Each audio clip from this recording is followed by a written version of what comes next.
Assalamualaikum warahmatullahi wabarakatuh.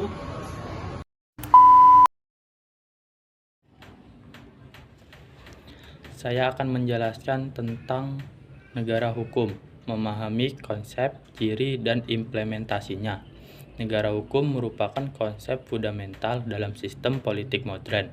Konsep ini menekankan supremasi hukum, keadilan, dan egalitarisme, serta menentang pemerintahan berdasarkan keputusan individu semata. Pengertian negara hukum. Negara hukum juga dikenal sebagai Restaat atau rule of law adalah suatu negara yang menjalankan pemerintahan berdasarkan hukum, bukan kekuasaan individu atau kelompok tertentu. Dalam negara hukum, semua warga negara termasuk pejabat negara tunduk pada hukum yang sama. Ciri-ciri negara hukum. Supremasi hukum. Hukum merupakan sumber kekuasaan tertinggi dan semua warga negara termasuk pejabat negara tunduk pada hukum. Keadilan. Hukum harus diterapkan secara adil dan tidak diskriminatif. Semua warga negara memiliki hak yang sama di hadapan hukum. Egalitarisme. Hukum berlaku sama untuk semua orang tanpa memandang status sosial, kekayaan, atau jabatan. Keterbukaan dan transparansi. Proses pembuatan dan penerapan hukum harus terbuka dan transparan, sehingga masyarakat dapat mengawasi dan berpartisipasi dalam proses tersebut. Perlindungan hak asasi manusia. Negara hukum menjamin dan melindungi hak asasi manusia semua warga negara. Pemisahan Kekuasaan negara dibagi menjadi 3 cabang, yaitu eksekutif, legislatif, dan yudikatif. Jenis-jenis negara hukum. Dalam perkembangannya, negara hukum terbagi menjadi beberapa jenis, diantaranya negara hukum polis. Negara hukum ini berfokus pada kepentingan bersama dan kesejahteraan masyarakat. Negara hukum liberal. Negara hukum ini menekankan kebebasan individu dan hak asasi manusia. Negara hukum formal. Negara hukum ini menekankan pada formalitas hukum, yaitu prosedur dan tata cara dalam penerapan hukum. Negara hukum material. Negara hukum ini menekankan pada sisi dan substansi hukum, yaitu keadilan dan kesejahteraan masyarakat. Negara hukum di Indonesia telah dinyatakan dirinya sebagai negara hukum sejak proklamasi kemerdekaan. Hal ini tercantum pada penjelasan umum Undang-Undang Dasar 1945 yang dinyatakan bahwa Indonesia adalah negara yang berdasarkan atas hukum dan bukan berdasarkan atas kekuasaan belaka. Faktor-faktor penting dalam negara hukum. Demokrasi. Istilah ini memiliki kaitan erat dengan ide kedaulatan hukum atau prinsip hukum sebagai kekuasaan tertinggi. Hukum formal. Jenis hukum yang mengatur tentang bagaimana cara mempertahankan dan melaksanakan hukum material. Contohnya adalah hukum acara pidana, hukum acara perdata, dan sebagainya. Hukum material.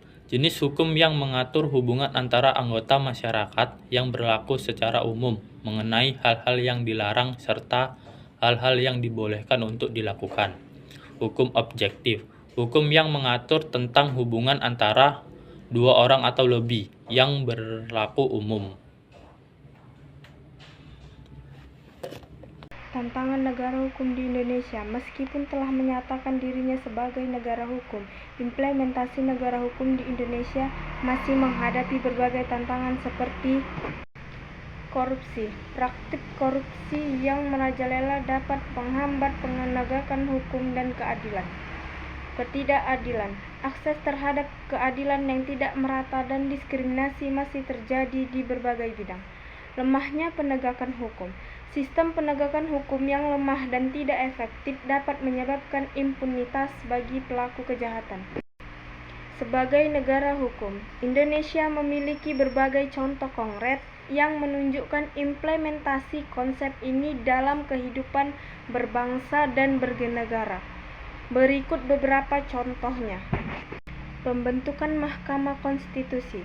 Mahkamah Konstitusi atau MK dibentuk sebagai lembaga negara yang bertugas mengadili undang-undang dan peraturan perundang-undangan lainnya, serta mengawasi pelaksanaan Undang-Undang Dasar 1945. Pengadilan Hak Asasi Manusia atau HAM. Pengadilan HAM merupakan contoh konkret implementasi negara hukum dalam melindungi hak-hak asasi manusia warga negara.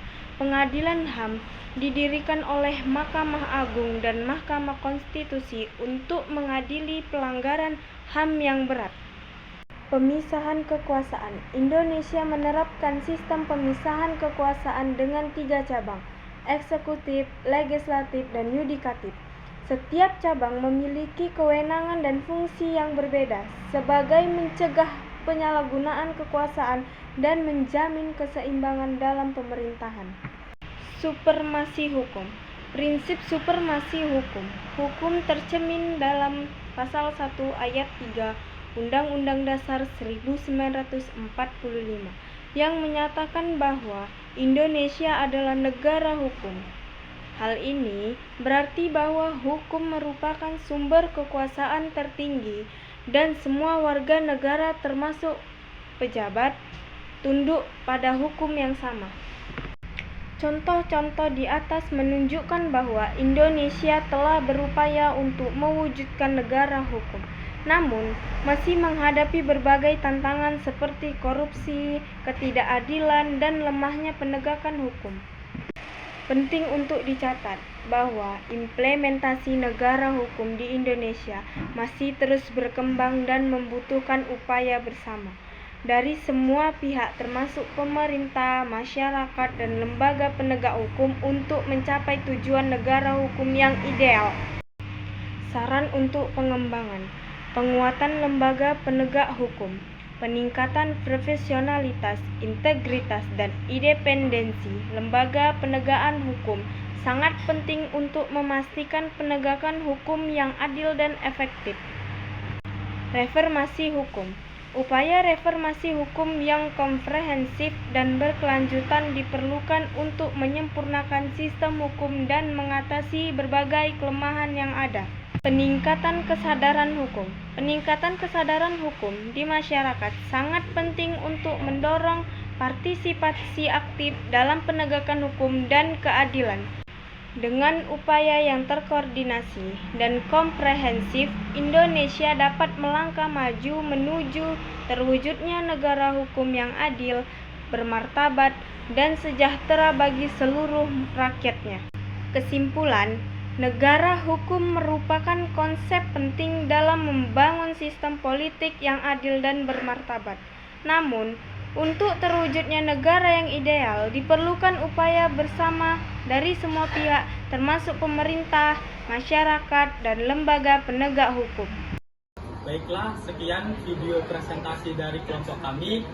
Bila ada kesalahan dan kekurangan, kami mohon maaf. Kami akhiri, wabillahi taufiq wal hidayah. Assalamualaikum warahmatullahi wabarakatuh.